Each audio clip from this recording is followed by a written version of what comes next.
tackling chapter 12, late adulthood. This is where I am. Since I'm 72 years old, I fit in this category, as we're going to see in just a moment. So let's go ahead and get started. Maybe. There we go. Okay, chapter 12, late adulthood. As people pass the 65-year mark, if they make it that far, and when I was young, I used to read the obituaries for no reason whatsoever. I was always wondering how long I'm going to live. So for some reason, I was really interested in how long people lived and what they died of. And what I remember seeing a lot of were people that died of lung cancer. Of course, I was born in 1949, so this is through the 50s and 60s.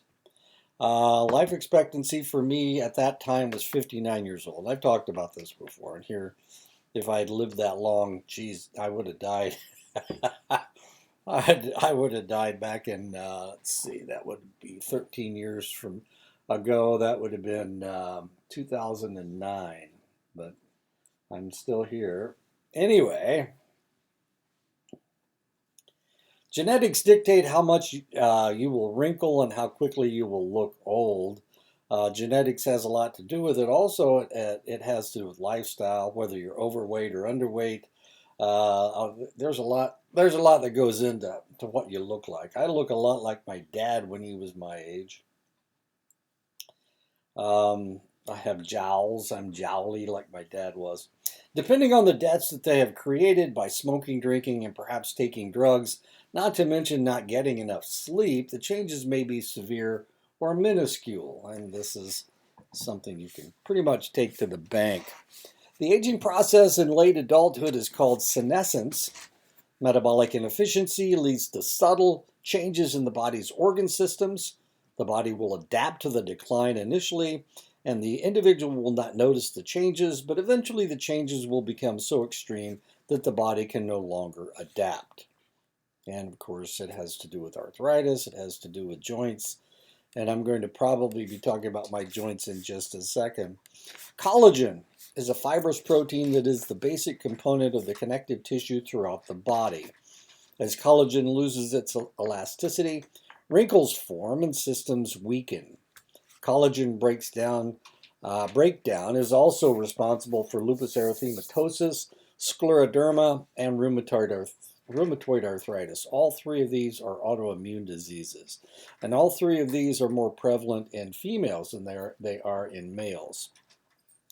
Now you may ask yourself, what in the world is wrong? Women are supposed to be stronger than men, and the reality is your estrogen protects you throughout your reproductive years, but as soon as your estrogen declines, then you're not nearly as protected as you were before. If you look at the male and the female immune systems, you'll see that the female immune system is a lot stronger than the male immune system. Well, the female immune system has 3 structures, and the male immune system only has 2. But one of and that's a lot more positive. While she is in her reproductive years, she's more likely to be protected from diseases. But once that is over with, once she is no longer viable, once she no longer is able to have children, some of that third system that gives her greater immunity can actually repeat on her. It can actually backfire and start attacking her own body in different ways, like rheumatoid arthritis, scleroderma, and lupus erythematosus. Now, this is kind of an interesting word. This is I was a lab tech when I was in the service, and it's kind of funny because doctors pronounce it one way, nurses pronounce it another way, and as a lab tech, I pronounced it in a different way as well, because that is the way we were all taught to pronounce it differently.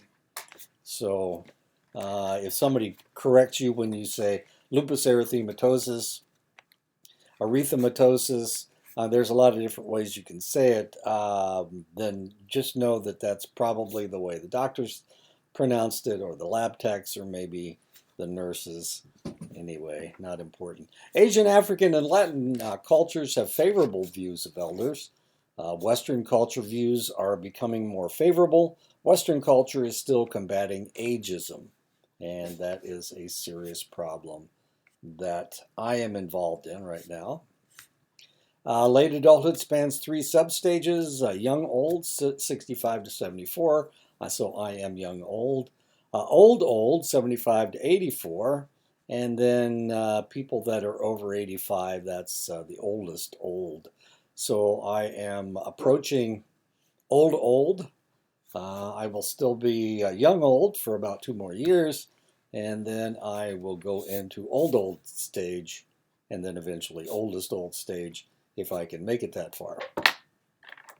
Rising proportion of older adults in developed countries. As you can see, here's China, has just passed the United States.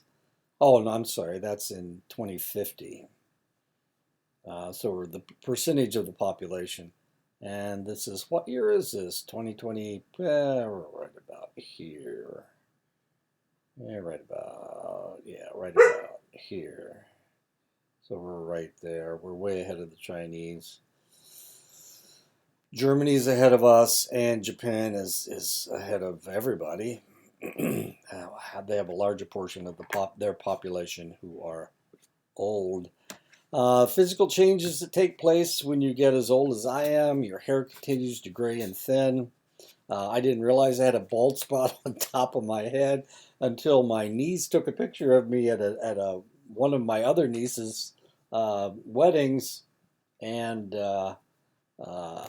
it looked like I had a bald head, and I couldn't figure out what was going on. I don't really look at the back of my head very often, the top of my head, but since then I've noticed that my hair is thinning on top. So I've got a bald spot right in the top of my head. Now I have to wear a hat in the summertime to keep my bald spot from sunburning because I'm, white. Your bones thin, especially if you're a woman. Age spots develop. This is due to sun exposure, which hastens the development of these sunspots. I got them all over my hands. I got them all over my face. I played a lot of softball, even into my 60s. And for that reason, I have sunspots in really strange places. My right hand, of course, I'm right-handed, so my right hand has sunspots on it. And my left hand, where I had my batting glove, I used to wear my batting glove over my softball glove. And right in the middle of my hand, where there was an open spot, I've got sunspots. It's funny. Age spots. Height and weight decline, well, actually, your weight kind of increases. It really all depends. Your teeth get a change color, whereas before they might have been nice and pearly white. As you as you get older, they turn yellower. Exercise and healthy diet can slow down some appearance changes, and of course, that is what I try to do. Try to walk every day. Lift once a week, so I'm doing as well as I possibly can do. As men and women move past 65, they begin losing weight and height. Physical activity decreases. It's mostly due to physical activity decreasing. Food consumption decreases. I only eat 2 meals a day, sometimes only 1 meal, depending on how hungry I get. Metabolism lowers. Health tends to decline. Mine hasn't declined yet. I still don't get sick, but I'm anticipating that might happen. Muscle and tissue mass begins to atrophy, and by lifting weights and by exercising as frequently as I can, I like to pretend that I'm doing myself a favor. It is not uncommon for people over the age of 65 to lose all of their teeth. With the depletion of the immune system, periodontal diseases and gingivitis are not rare among the elderly. However, much of their dental problems are due to poor dental practices of the past and neglectful individual practices, and that's why they lose their teeth. You don't brush your teeth every day, you don't floss your teeth, you're going to lose your teeth eventually. In old age, muscles atrophy and bones become brittle. Muscle elasticity is reduced, causing stiffness. If the individual suffers from osteoporosis, scoliosis, and this is what scoliosis is, it's an S curve in your spine, or kyphosis, which is humpback posture. This is kyphosis right here, kyphosis. Posture problems are sometimes the result, and of course, the more you exercise, the less likely that any of these things will take place. Scoliosis, you're born with scoliosis, but kyphosis is you're not. It develops over time. Kyphotic spine, there you go. Hunchback. Overworked joints tend to wear out, and by the time people are in their late adulthood, the wear and tear becomes obvious in the form of arthritis and rheumatism. If the joint degenerates too much, it might have to be replaced, but only major joints like knees and hips are the ones that are replaced. We don't replace shoulder joints yet. You can see how arthritic this joint is right here. But there she's got a new hip, and there's a new knee. Military people have knee problems, and it's mostly from walking around on hard surfaces and jumping out of trucks or jumping out of helicopters or jumping out of whatever you're jumping out of. So a lot of military people have knee problems. I was talking to a guy that had spent 22 years in the Marines, and he says he's got knee problems. As soon as he got out, the VA tried to talk him into getting his knee replaced, but he's fighting them. He doesn't want to do that. But the very first, just as soon as he got out of the service, they started harassing him about getting his knee replaced. My wife has 2 artificial hips. She was in this kind of a situation, and now both of her hips have been replaced. She moves around fairly well with her new hips. As you can see, this one needs to be replaced too. Another joint problem is gout. Gout is caused by a metabolic disorder that allows uric acid crystals to form in joints. Gout can form anywhere, but it is normally found in the feet or the ankles. It is most commonly found in the joint of the big toe, and this is gout right here. And this is what it's supposed to look like, but this is what it actually does look like. This person's got even more problems. You can see that all of their joints are messed up. They've got this toe points to the right, and these 2 toes point to the left, and this toe, which is barely there, points to the right, and so does this one, points to the left. So they've got a lot of problems other than their gout. I have gout. I was told that I had gout when I was 19 years old, and they said that this can be a potential problem throughout your life unless you stay away from certain foods. And so I stay away from those certain foods. One of them is fish. Another is beer. They have purines in them, and purines turn into uric acid. I've had kidney stones, which didn't have anything to do with uric acid, which was a surprise to the doctors since I have gout. Anyway, so I don't have a problem with this unless I get stupid and start eating something I'm not supposed to eat. Look at this right here. Boy, that toe's a mess. Boy, this guy's really in bad shape. You can see his joints are barely there at all. This is what it's supposed to look like. That joint's gone almost completely. Jiminy Christmas. Individuals who have cardiovascular problems in middle adulthood have worsening problems as they age. Further accumulation of fatty plaque in the blood vessels leads to easier fatigue when exercising. Exercise decreases, leading to a more sedentary life, which exacerbates their condition. Worsening conditions cause increased blood pressure. This is what cholesterol atherosclerosis looks like. It's a buildup of fat in your joints. As people age and their activity level declines, their lungs lose their flexibility. Stamina will decrease, chest muscles and the diaphragm become weaker. Age-related conditions may further reduce chest capacity. Diseases of reduced immunity and reduced capacity may develop lung cancer, emphysema, or pneumonia. This is really a serious problem. If you're a couch potato and you don't move around very much, then one of the things that's going to happen is you're going to lose the flexibility in your rib cage and in your lungs, and your lungs are just going to become weak. They're going to become weak. So what you need to do is exercise every day. You need to exercise your lungs. You need to exercise your rib cage. Keep it expanded. If you can jog, jog. If you can't jog, walk, because that will increase your breathing.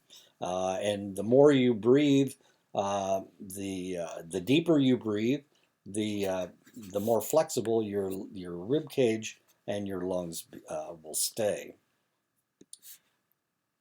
As people age, their digestive system loses its flexibility to take care of any food that you try to feed it.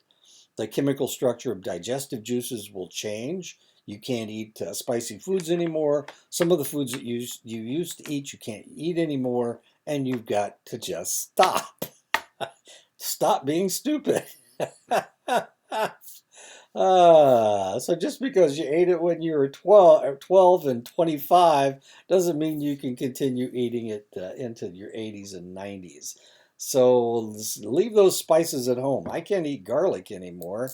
I can eat fresh garlic, but I can't eat any other kind of garlic. Like garlic salt just burns the hell out of my gut. So I've got to stay away from select things. I mean, it's just the way the world works. Kind of pisses my wife off because I can't eat. She wants to spice things up with rosemary and thyme and all of these really strange things. But I can't eat them. I mean, they just burn a hole right through my stomach.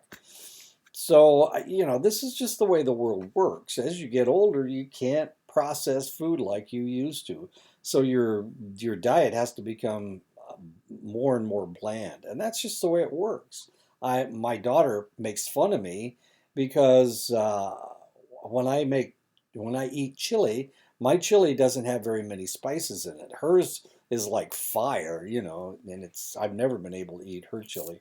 But she makes fun of me because I can't eat that food anymore. It's just the way the world works. Digestive disorders begin to appear, especially if stress has bothered digestion at a younger age. The person will become constipated. They'll develop hernias, gallbladder problems. They start having heartburn, which I do have, and I have to control, and diverticulitis. Now I don't have any of the other problems, but I do have heartburn. There's a reason why older people discuss their bowel movements, because the lifestyle reduces movement. Bowel regularity is reduced because of a more sedentary daily routine. The result is problems of the colon and the rectum, such as constipation, where they're not actually moving the feces through their system, and it's not really getting stuck. It's just not moving. So they may go for days. They could go for a week without having a bowel movement, and that's not good. Or they may develop hemorrhoids, and this is what a hemorrhoid looks like. This is a healthy rectum. This is what it's supposed to look like. And if you get this is called a sac, and this sac that has blood in it, it protrudes through the anal sphincter.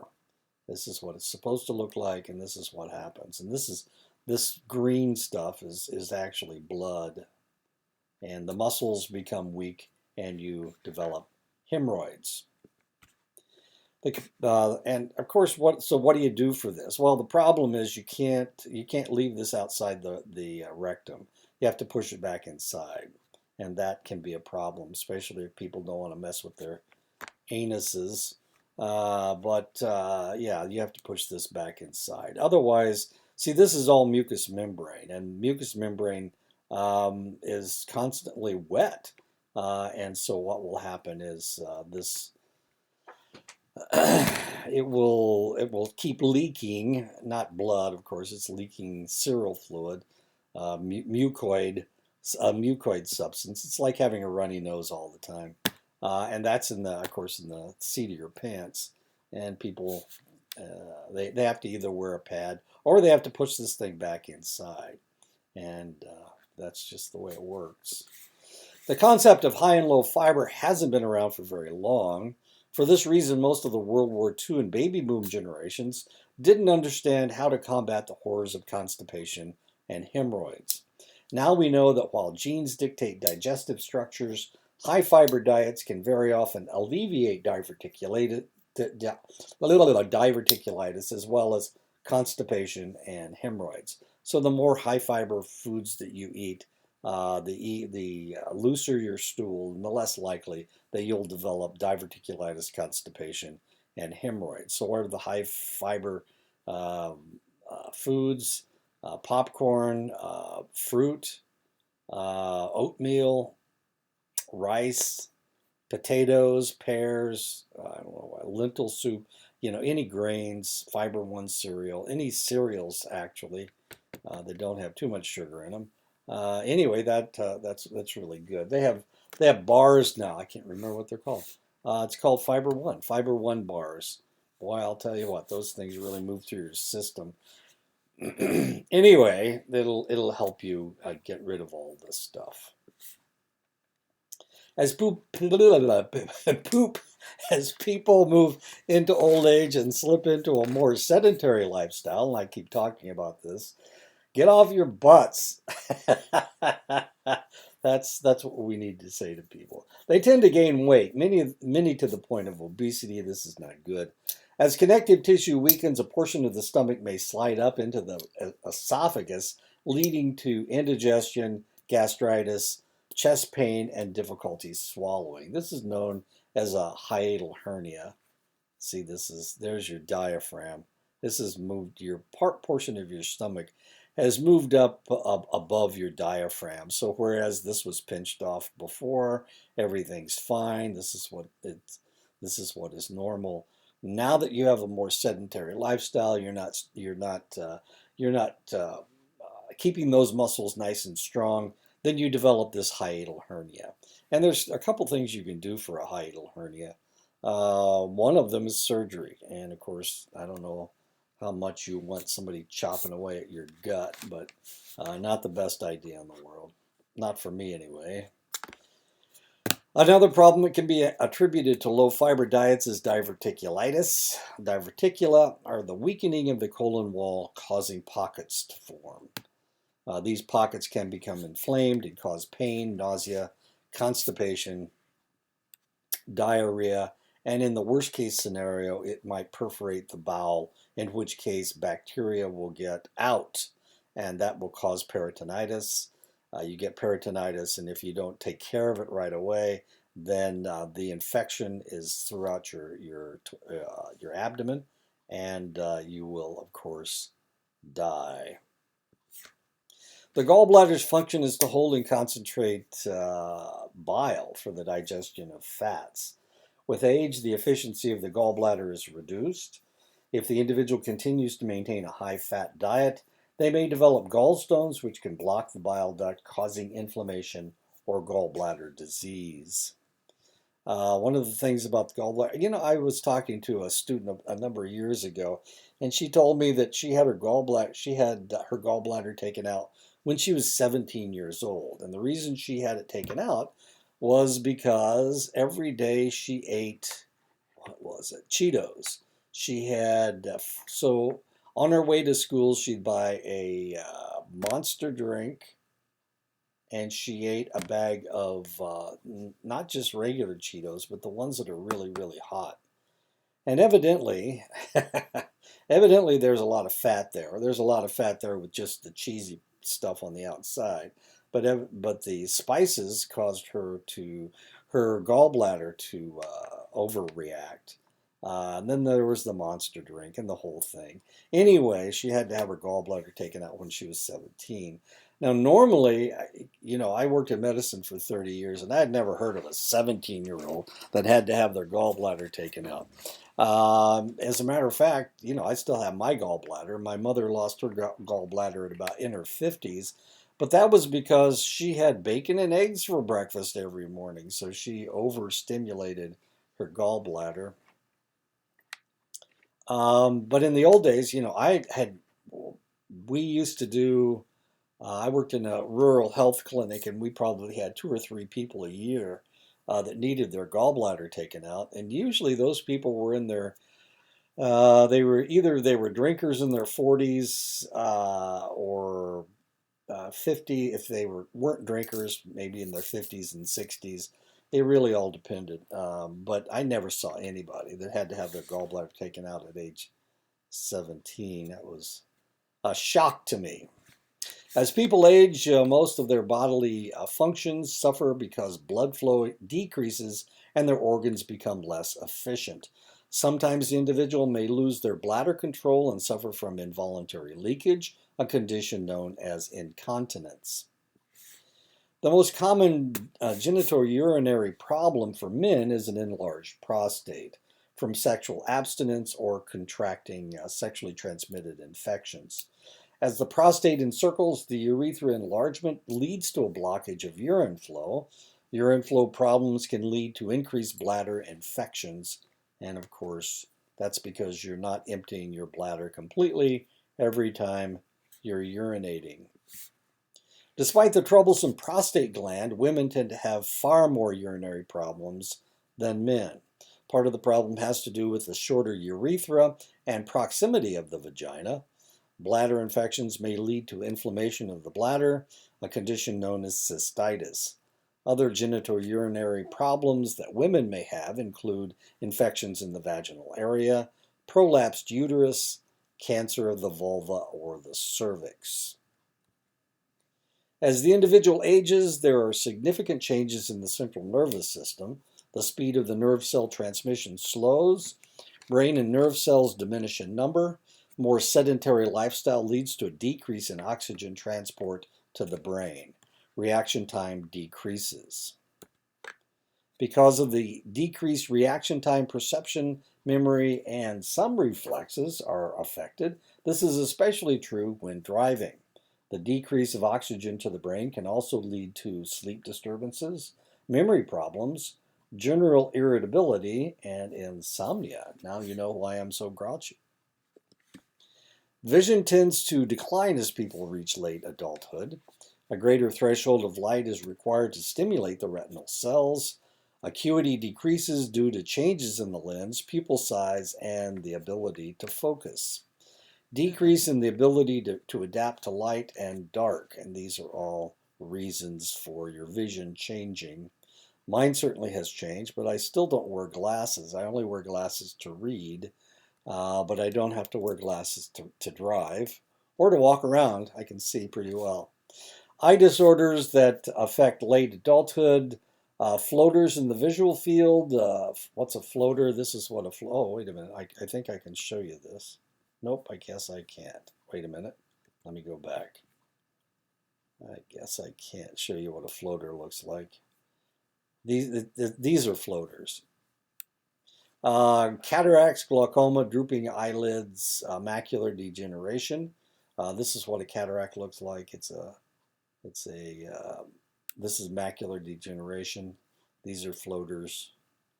These are floaters. Macular degeneration is where you lose eyesight in the middle of your visual field, and that's a cataract.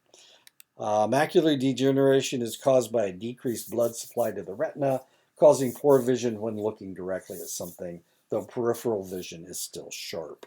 And that's what macular degeneration looks like. Hearing is the most frequently lost sense as people age. About half of people over 65. Wait a minute, I didn't tell you what glaucoma was today. Glaucoma is an increased pressure in your eye. It seems to be genetic. You can decrease the blood pressure in your eye with drops. Marijuana actually will take care of this problem as well. Not a very good reason to excuse to smoke marijuana, but you can do that. I have a brother with glaucoma, and he has to put eye drops in his eyes. He's kind of angry with me because he's got glaucoma and I don't have it. There are other problems. He's really sensitive to caffeine, and I can drink all the caffeine. As a matter of fact, I think I'm on my third can of Mountain Dew today. This is zero sugar. I've gone to zero sugar. Anyway, he can't even drink a can of Mountain Dew, and I can drink all I want. So there's a difference. But at the same time, he's sensitive to opioids, and I'm not. What else is there a problem with? I guess that's enough, isn't it? I can't take ibuprofen. I guess he takes it 2 or 3 times a day. And I can't take it at all. Hearing is the most frequently lost sense as people age. About half of people over 65 have some degree of hearing loss. Males tend to have earlier and greater hearing losses, mostly because many jobs require being around loud noises. And of course, if you were in the military, the military is known for their loud noises. High frequency sounds are usually the first to go, but low frequency loss may increase as people age. And I'm starting to have trouble hearing people. I'm starting to have trouble hearing people when there is background noise. So I have a hard time picking their voices out of whatever the background noise is. My left ear hears better than my right ear for some reason. For most people, their sense of taste and ability to smell decline with age.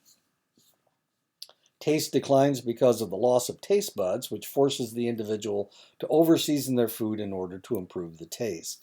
In a like manner, the odor receptors in the nose decrease in number. This can lead to not being aware of their own odor, as well as not detecting smoke from burning food or unpleasant odors that permeate their house. Quality of sleep declines with age. They sleep less deeply. Time and light sleep increases. So we have less delta wave sleep. Sleep apnea, common sleep problem, can be treated with CPAP device. Is another problem that you see. Sleep apnea has to do with sleeping in a position that shuts off your oxygen to some extent. It can be caused by too much alcohol. It can be caused by weight gain. Can cause sleep apnea.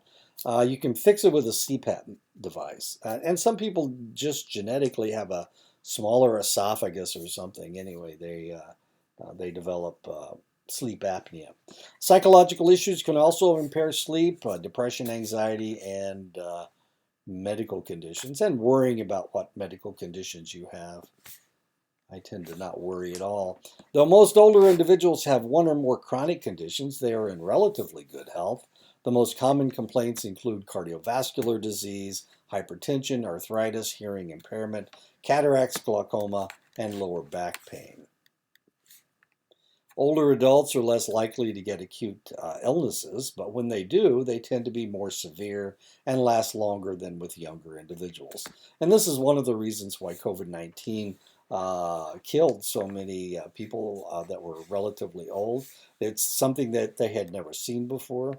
And when the elderly who have a weaker immune system get a new disease, it tends to be relatively severe. Because of this, hospitalization occurs more frequently with the elderly. Common acute diseases may lead to a weakening condition that quickly degenerates into a life-threatening illness. And this is one of the reasons why so many of the elderly die from the flu. They die from pneumonia. They get a cold, and the next thing you know, they've died from pneumonia. It develops into pneumonia, and they die. And this is all very common, and this is one of the reasons why COVID was so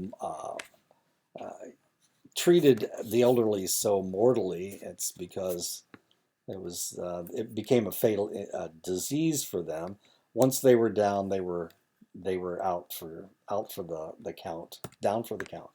Exercise, diet, and health needs continue to be top priorities through late adulthood. Because food may not taste as good to them, older people may start eating less or eating less nutritious food, preferring food with a strong taste. Fluids may not have the same zing that they once had, so drinking water becomes an afterthought and the individual becomes dehydrated. Because older adults have questionable eating habits, diets high in tasty fats and proteins increase a person's susceptibility to cancers such as colon cancer, uterine cancer, breast cancer, prostate cancer, kidney cancer, and pancreatic cancer. There are a number of factors that lead to poor nutrition as people get older. They lose their teeth.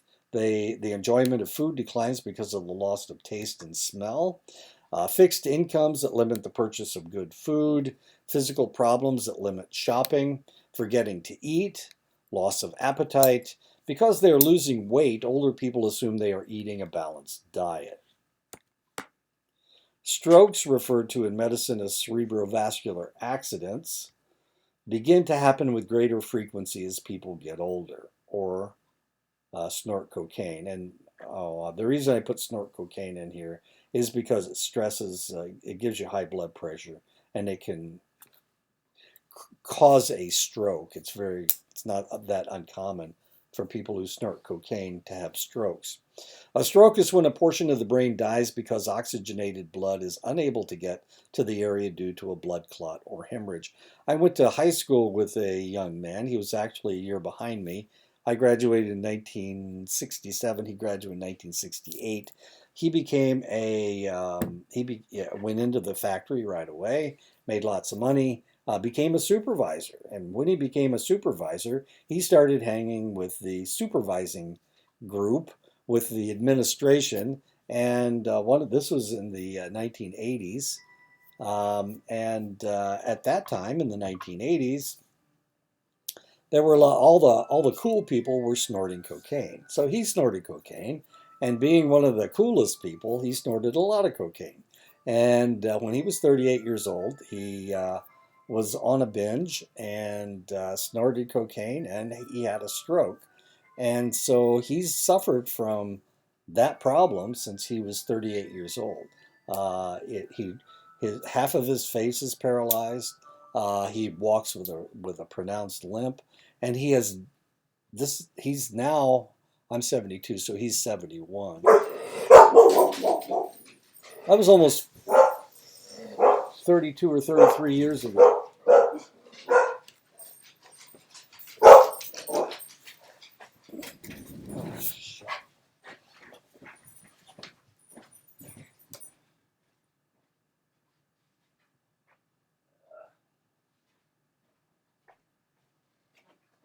Sorry, my dogs were telling me that there was somebody at the door. An aneurysm is when the blood vessel wall weakens, allowing a herniated wall. It's a ballooning of the blood vessel. As you can see, this is what it actually looks like. If we can find them before they burst, then we're in good shape.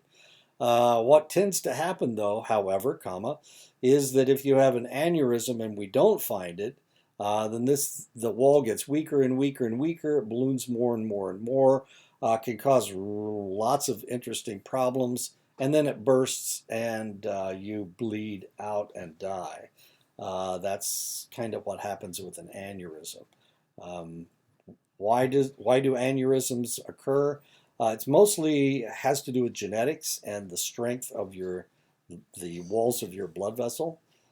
If you are genetically have a proclivity for aneurysms, for weakened blood vessel walls, then this is what will happen to you. You'll develop aneurysms, and at some point that aneurysm will pop. Now, if we know that it's there, sometimes we can do surgery. If it's in a place where we can do surgery, if it's in the middle of your brain, there's not a whole lot we can do. Kind of hard to get to those blood vessels. The expansion of the wall may cause a ballooning effect that puts pressure on the portions of the brain, causing various symptoms. If detected, an aneurysm may be surgically repaired, as I said before. If not detected or impossible to repair, the aneurysm may hemorrhage and cause damage to the point of death, and that's what happens. Stroke severity usually has to do with the location and how extensive the damage is. Some strokes only show minimal damage, while others cause total paralysis and loss of speech. Sometimes after a stroke, the brain is able to reroute the operation of a function so that they have near total recovery. And one of the things that we have noticed from seeing a lot of people with strokes is that the female brain is a lot more flexible than the male brain is, and females recover more readily than males do from a stroke. Signs of a stroke: sudden temporary weakness in the face, arms, or legs, difficulty speaking, difficulty seeing, unexplained headaches, dizziness, change in personality, change in intellectual function. The younger someone is when they have the stroke, the more likely that they will recover. And this is a good way to, if you think somebody is having a stroke, then what you need to do is ask them to stick out their tongue. You can check all of these things, almost all these things, when they have their tongue stuck out. If it doesn't look right, if only half their face is working, if they don't understand what you're saying, this is a pretty good sign that they've had a stroke. Now, one of the things that we've discovered, we have a new medication. It's a medication that will break up a blood clot. So if they have a hemorrhage, then we can actually treat them. So it's the sooner we can find out that they have a stroke, that they've had a stroke, the sooner we can get them into the hospital, the sooner that we potentially can treat them, and the damage will be minimal. It's called TMC, I think, is the medication. It's a shot, and it actually, oops, I'm sorry. It's a shot, and it breaks up the blood clot. Of course, the problem is if it's an aneurysm or a hemorrhage, and we give them that shot, then it will cause them to bleed out even more. So we have to determine if it's a blood clot. If we can determine it's a blood clot, we can give them this medication. One of the greatest fears of older adults is that they will lose their mental capacities or drift into senility. Loss of reality, being helpless, developing incontinence, and that's what senility is. Another name for senility is dementia, the loss of brain capacity that gets acceleratingly worse, since if you don't use it, you lose it. One of the main symptoms of dementia is inexplicable confusion and frustration. If you have a relative who was fairly pleasant, now all of a sudden they become frustrated easily, they seem confused, then potentially they are starting to suffer from dementia, and something needs to be done. Alzheimer's disease is an irreversible dementia that strikes some individuals. People with Alzheimer's tend to lose their intellectual functions fairly rapidly until they can no longer control their bodily functions and they die. Alzheimer's disease is caused by the loss of nerve cells due to the death and decay of neurons and the production of a protein that begins to accelerate the process. This protein is known as amyloid plaque, and this is what it looks like in the brain. Amyloid plaque. I had an aunt that died of Alzheimer's disease. She hung around for about 9 years after she was diagnosed with Alzheimer's, but she slowly declined with time, and pretty soon she was fairly non-functional. But she still hung on for a couple of years after that. So, it seems to be, as far as dementia is concerned, it's fairly rapid, but as far as everybody else is concerned, it seems slow. Besides the buildup of amyloid plaque around the neurons, protein filaments called neurofibrillary tangles develop inside neurons and make them non-functional. When this occurs in the area of the brain that produces acetylcholine, the individual rapidly loses memory and function. Formation of amyloid plaque and neurofibrillary tangles is normal as we age. The difference between normal formation and the rapid formation in Alzheimer's disease seems to be the rapidity in the formation and the area of the brain where the formation takes place. Alzheimer's disease does not usually present itself profoundly in the beginning. The individual may garble messages or go on sudden spending binges. The individual will also become confused, irritable, restless, and agitated, with impaired judgment, concentration, orientation, and speech. Parkinson's disease is characterized by motor symptoms: slow walking, difficulty getting out of chairs, slow hand tremors. The disease is caused by the deterioration of dopamine-producing cells in the substantia nigra.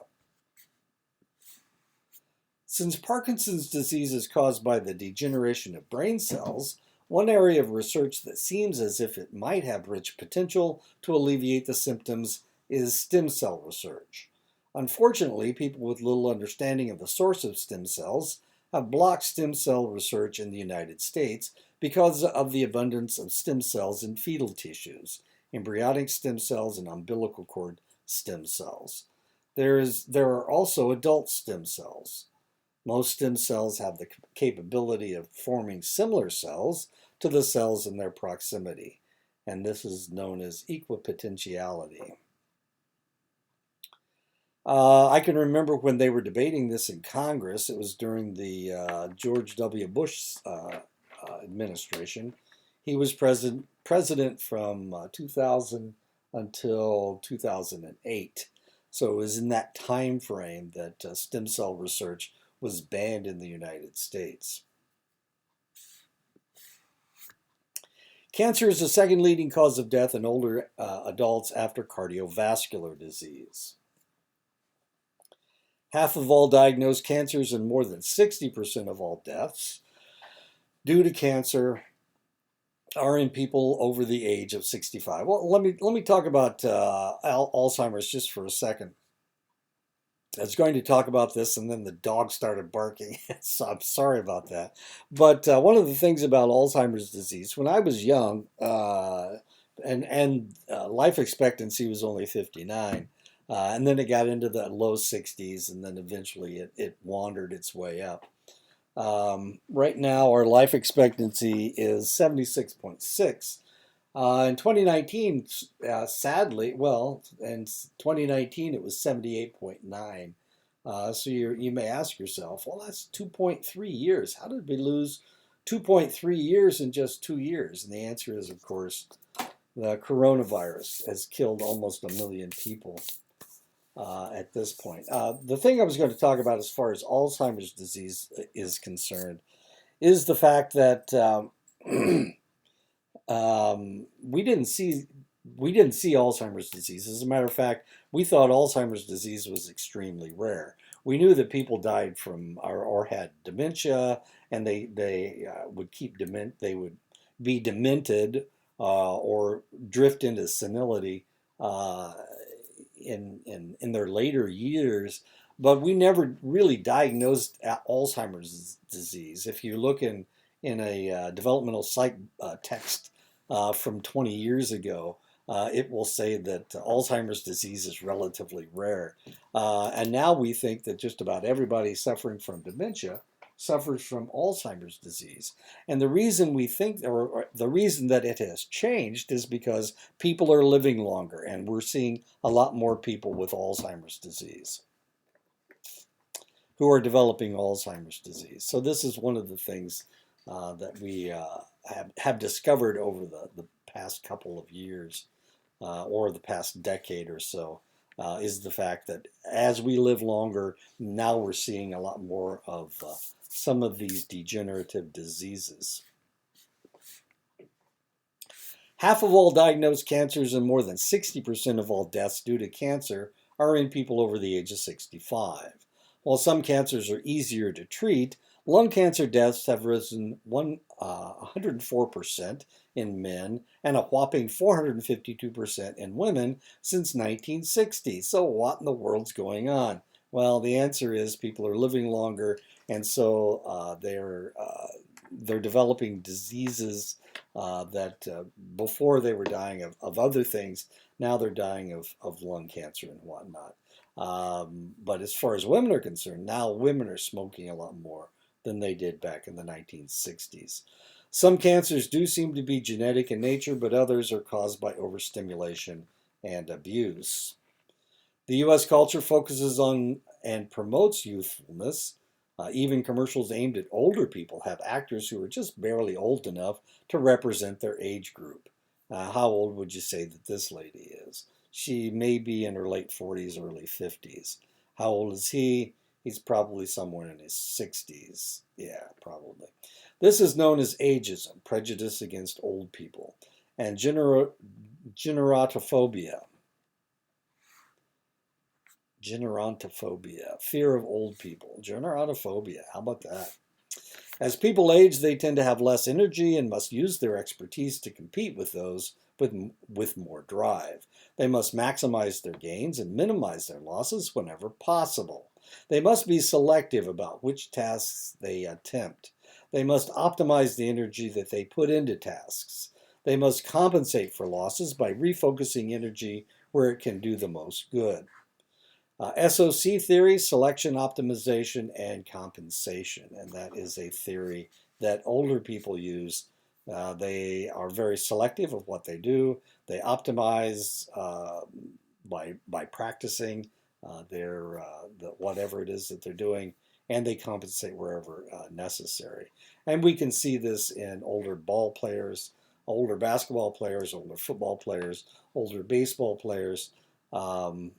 If you were a pitcher you threw 100 miles an hour when you were 25 years old. Now, of course, your ability to pitch, you can't throw 100 miles an hour anymore. Now it's your placement of the ball. You start using more curves and sliders and whatnot, and maybe even a knuckleball here or there.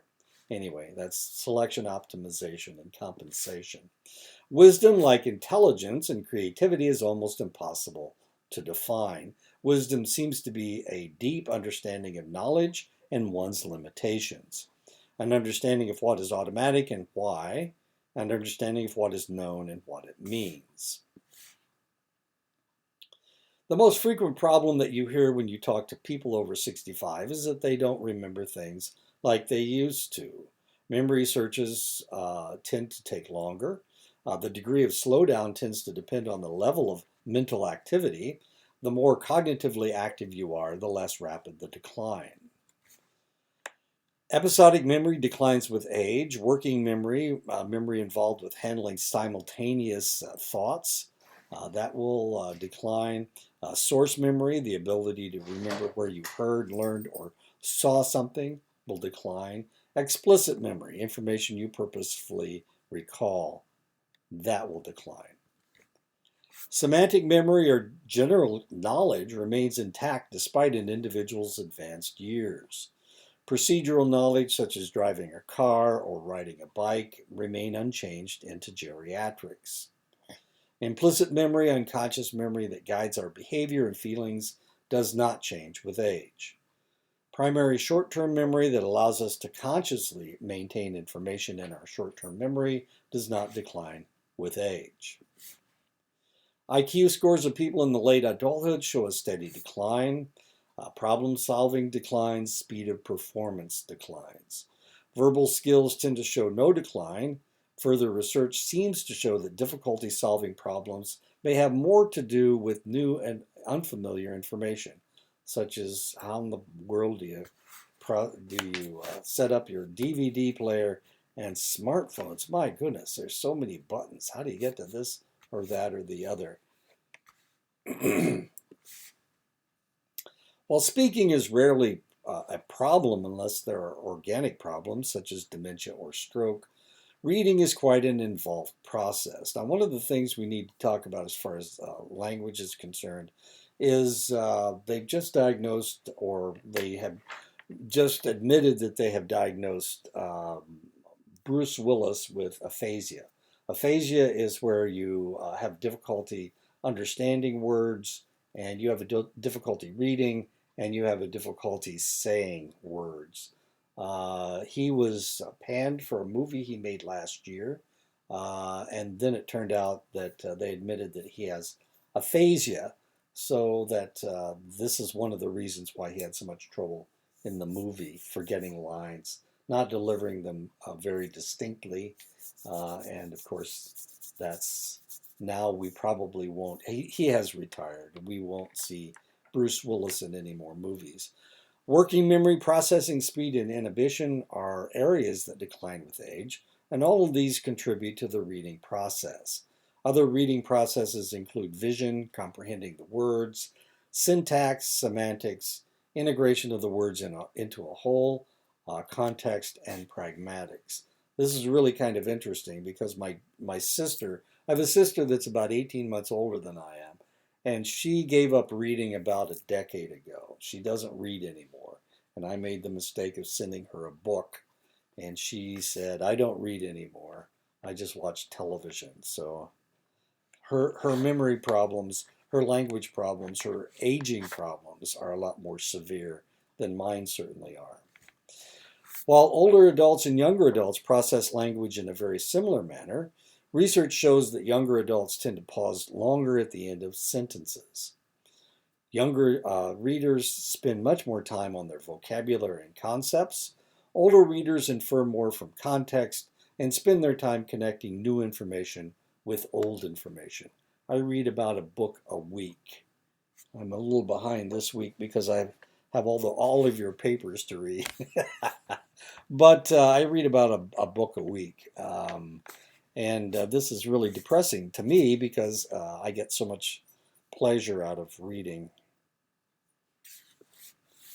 One area of research has tried to discover why older individuals tend to drift off into irrelevant topics when speaking, and this is known as off-target verbosity, or verbosity, I guess is the way you would pronounce that.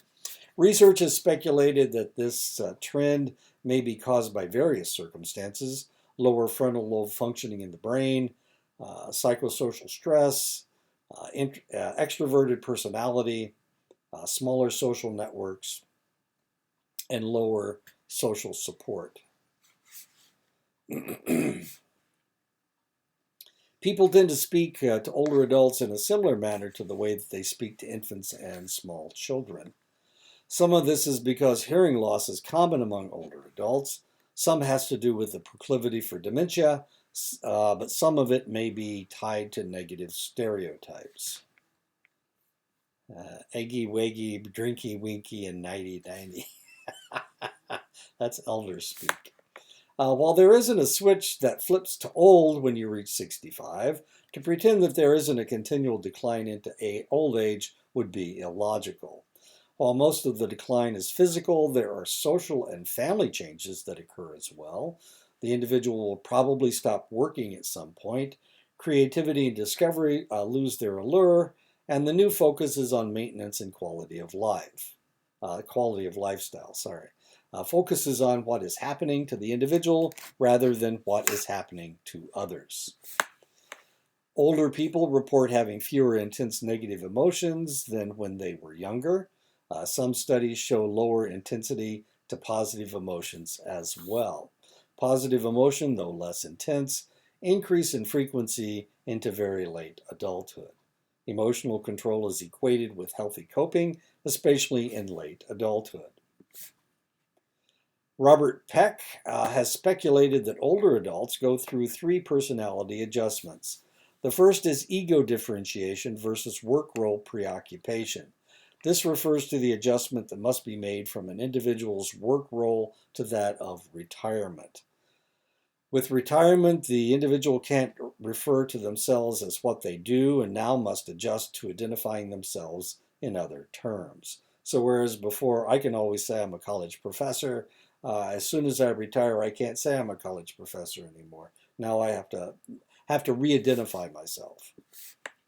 The second adjustment is body transcendence versus body preoccupation. As the body changes in old age, unless the individual allows themselves to age gracefully and accepts the changes, they will be distressed by who they become. The focus needs to change to the external. The last elderly change is ego transcendence versus ego preoccupation. This involves accepting one's impending death by living life to the fullest. This also involves trying to help those who will survive you. Researchers have identified 4 basic personality types among older adults: integrated, armored defended, passive dependent, and unintegrated. People with an integrated personality are well-adjusted and flexible in their approach to life. There are 3 types of integrated people. Reorganizers are very active and rearrange their lives by substituting new roles. Focused people reserve their energies for a few new roles.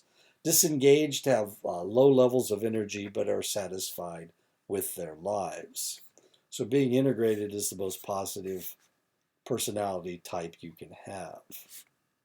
People who are armored defended seek to gird themselves against anxiety and other threats against their well-being.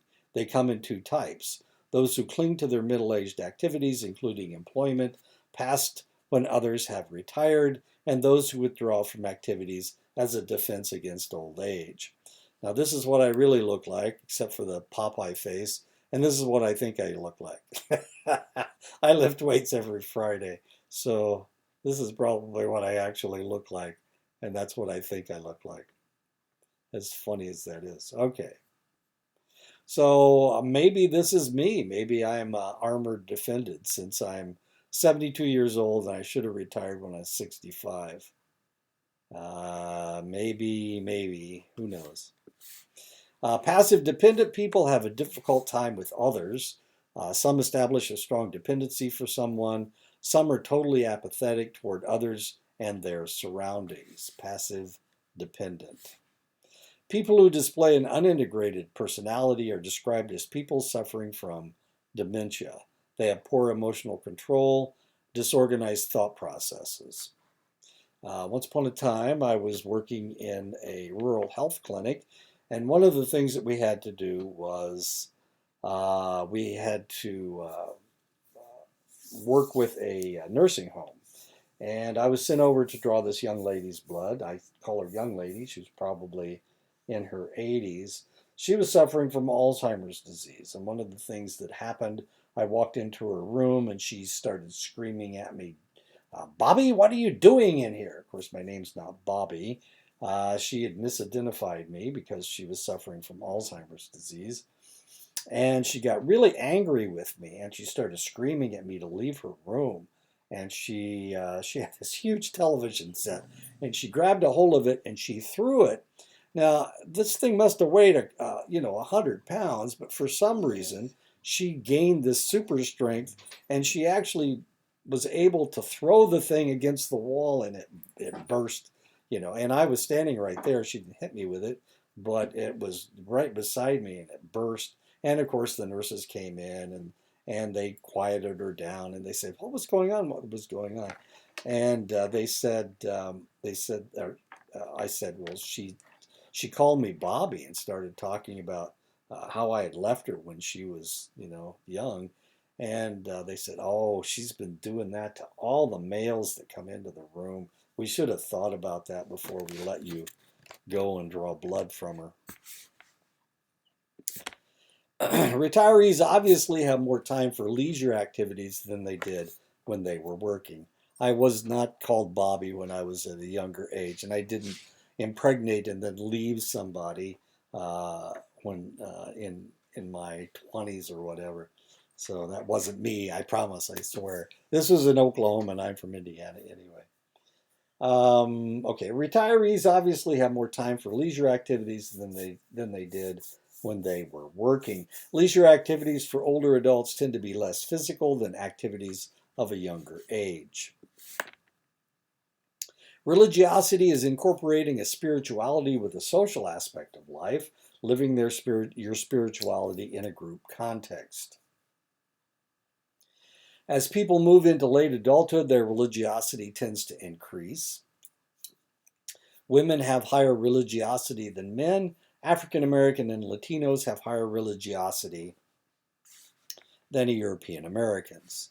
Religiosity is associated with better physical health, better mental health, longevity, better coping skills, greater sense of well-being. Someone has to go first. When a spouse dies, the surviving spouse has entered widowhood. More women are widows than men are widowers. Widowhood may mean remarriage, retraining or education for jobs, reentry into the workforce, participating in voluntary organizations and activities, devoting additional time and effort into parenting and grandparenting. And yes, this is a joke. Scarlett Johansson isn't a widow. She's married to Colin Jost from SNL.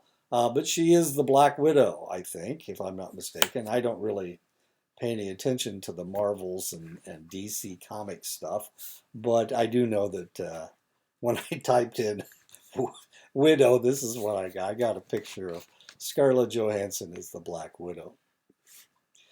When a person becomes a widow, they have the following needs: experience bereavement and express grief, explore companionship needs, especially if the death is the first adult experience in being alone, dealing with the good intentions of others, seeking experiences that build self-confidence, personal skills and competencies, and gaining assistance in re-engaging socially with others. Now, there's a reason why this list is like this. Once upon a time, and this once upon a time was like a week ago, we didn't, in psychology, we didn't recognize grief as a debilitating problem. But last week, the APA came out and decided that that some people have an overreaction to the grieving process, and those individuals need to be dealt with differently. The idea was that the vast majority of people don't overreact to the death of someone, even someone that they're very close to. But now we have a new category, and it just started, like I said, it started about a week ago, and it's people that have an overreaction or they have an overreaction to the grieving process. And you know, I just read it last week, and I can't remember it, so maybe I need to retire since I can't remember these things. Anyway, there's a new category of grief. But before that, we didn't talk about overreaction to grief in psychology. But now, of course, it has become a diagnosable mental problem. Men who lose their spouses tend to have a more extreme reaction, mainly due to the fact that men tend not to have a close confidant like women do. Loneliness and depression are common reactions. When widowhood and retirement happen at the same time, things may be devastating as far as the male is concerned. Suicide is not uncommon in such circumstances, and I've seen this over and over and over again, sadly. Men just can't handle it. My wife and I have decided that I'm going to live longer than she is. The reason is because that her parents both died in their 70s, late 60s, early 70s, and both of my parents lived into their 90s. So the idea is, even though I've had a heart attack and I've got gout and all of these, I have all of these other interesting problems, that my wife is going to die first. As people, it's her plan. She's the one that has decided I'm going to live longer than she is. She doesn't exercise nearly as much as I do. I'm still in pretty good shape. As people age, their cohorts. I showed you what a picture of me before, didn't I? Wait a minute, there I am. Yeah, that's me. This is me. Or that. Everything but the Popeye face. As people age, their cohorts die out around them and they lose their automatic social support that they have always had. And I'm starting to notice the same thing. When I went to my 50th college reunion, I had one friend that I normally talk to. Everybody else has died. I hold a record at my college, and two of the people on the relay team are gone now. One died of Parkinson's disease, and the other died of a heart attack. They were the two fastest sprinters. It's the record is in the used to be the 440-yard relay, but now it's the 400-meter relay. It's 41.8 if you are that curious. But we had two really good sprinters, and both of them have died. And the only two that are left from that team are me, and I was the slowest guy, and then the third fastest guy. We're the only ones that are left. But I didn't really have a whole lot of people to talk to because so many people had died.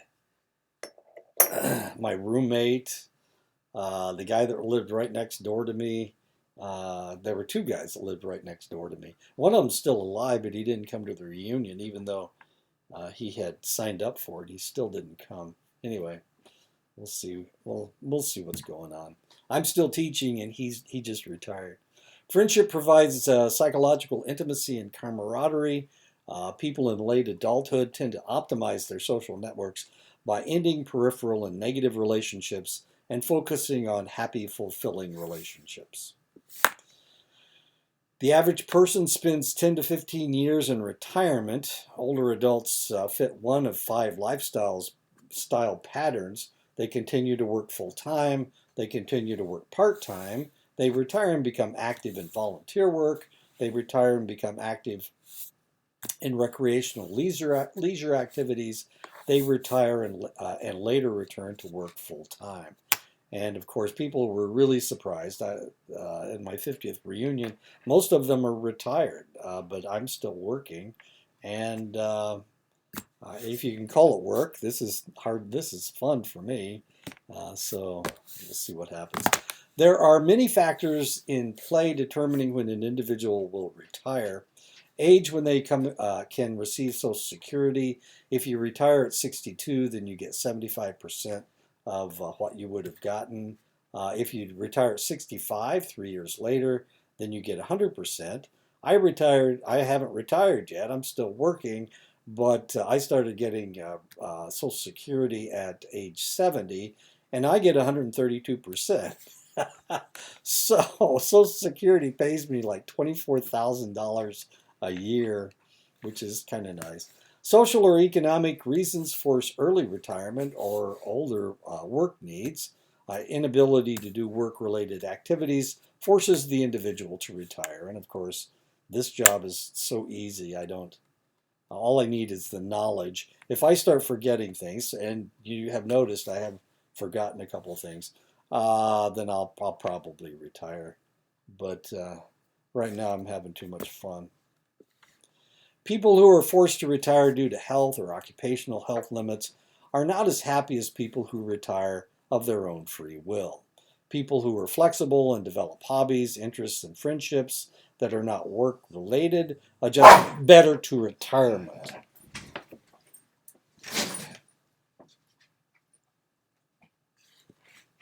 Having a sufficient financial base for retirement means to start making plans and saving in later early adulthood or early middle adulthood. While retirement seems like something you do on a select day, the reality it usually takes place in stages. Pre-retirement takes place in two substages. The first substage is denial and a negative attitude that you will need to worry about it. The second substage is when people realize that retirement is fast approaching and they must make plans or get caught with nowhere to go. And that's kind of where I am. Directly after retirement, most people feel happy and peaceful due to their new independence. Time tends to be taken up with getting projects done that people have been putting off for years. After all the projects are completed or discarded as petty, the individual might begin a cycle of depression as they realize that they have withdrawn from a fulfilling social structure for isolation and loneliness. They may feel at loose ends. Many people may take up volunteer work, travel if they can afford it, or new hobbies. They must find meaningful and enjoyable ways to spend their time. This is kind of an interesting picture because you can see how old this lady is. But look at this bruise on her wrist. Anyway. Once they have dealt with their new lives, people will make a realistic appraisal of their options for the future. Volunteer work may be too much like work with inadequate rewards. Hobbies may be boring and lonely. Others may find volunteer work highly rewarding and hobbies intensely satisfying. People get in a routine that becomes established and remains stable. They accept their new roles and no longer miss their working lives. Expectations change, as do behavioral standards and social norms. People will stay in the stable stage until they are either forced back into the workforce or for one reason or another, or they become so debilitated that they can no longer function independently.